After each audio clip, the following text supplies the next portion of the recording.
Sir మరో ముఖ్యమైన question sir. చాలా మంది స్టూడెంట్స్‌కి ఏంటంటే సీఎస్‌సి అండ్ అలైడ్ బ్రాంచెస్‌లో చదవాలనేటువంటి ఇంట్రెస్ట్ ఉంటది. బట్ కానీ ఏంటంటే వాళ్ళకొచ్చిన ర్యాంక్ అనేటువంటిది బెటర్‌గా లేనప్పుడు ఏంటంటే వాళ్ళ దగ్గర ఉండేటువంటి కాలేజ్‌లో వాళ్ళకి ఈసీఈ సీట్‌కి అవకాశం ఉంటుంది. ప్లేస్‌మెంట్స్ ఉన్న కాలేజ్‌లో మనం సీఎస్‌సి రాకపోయినా ఈసీఈ తీసుకొనైనా మనం క్యాంపస్ ప్లేస్‌మెంట్స్ అటెండ్ అవ్వచ్చు కదా అనే ఆలోచనలో ఉంటారు. అటువంటి స్టూడెంట్స్‌కి మీరు ఇచ్చేటువంటి సజెషన్ ఏంటంటే సార్? వాళ్ళకు అది it's a wise choice or not అంటే మీరేమంటారు సార్? ఇప్పుడు అందరికీ కూడా అన్ని కాలేజీలు సిఎస్సి రాకపోవచ్చు. Yes sir. Next alternative ECE. హ్మ్. మీరన్నట్టు మీ మైండ్లో ఈసీఈ. హ్మ్. ఈసీఈ అనేది దెర్ ఇస్ నో డౌట్. హ్మ్. కానీ నా దృష్టిలో ఒక ఈసీనే కాదు, హ్మ్. మన కోర్ బ్రాంచ్ నేను ఫస్ట్ చెప్పినట్టు సార్. స్టూడెంట్ యొక్క ఇంట్రెస్ట్ ఉందనుకోండి, స్టూడెంట్కి ఒకవేళ సివిల్ మీద ఇంట్రెస్ట్ ఉంటే మనం సివిల్ తీసుకుని నష్టమేం లేదు. హ్మ్.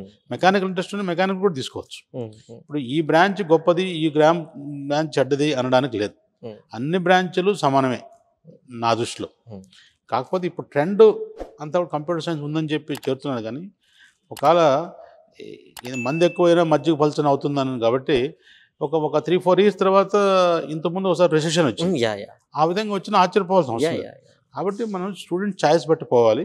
ఇప్పుడు మీరు అడిగినట్టు సిఎస్సి తర్వాత నెక్స్ట్ ఆల్టర్నేటివ్ వాళ్ళు గన ఈసీ తీసుకోవాలనుకుంటే మంచిదే.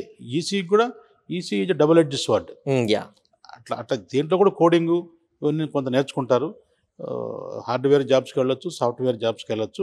ఒకవేళ మంచి కాలేజీలో సిఎస్సి రానప్పుడు ఈసీ కంపల్సరీగా మంచి ఆప్షన్, నెక్స్ట్ ఆప్షన్ అవుతుంది.